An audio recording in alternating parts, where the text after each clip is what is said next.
guys ng pinakbet. Ayan, may talong, okra, ampalaya, kalabasa, walang sitaw. Pero nakaluto na ako guys ng ulam ng mga anak ko. Ito bali sa akin, gulay. Ang ulam ng mga anak ko ay sisig, pritong galunggong.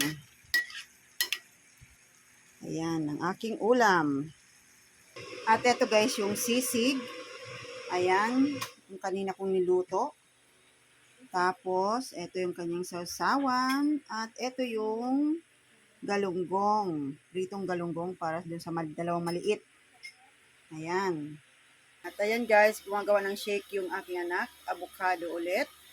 Kahapon avocado din. At ngayon avocado din. Ayan. Sarap niyan. At ayan na guys yung aking gulay. Luto na to guys. Yummy! Yan, kakain na kami guys.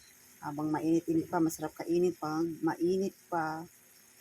Yung sarap. Yum yum. Ayan guys, kain na po tayo guys. Nakain na kami. Ayan yung aking sausawan, maanghang.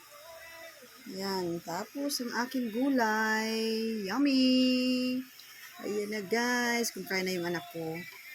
Ayan. Tapos, ayan ang kanyang avocado shake. Ayan. Kain tayo guys! Thank you for watching guys. God bless! Yum, yum, yum, yum, yum, yum. Hindi ka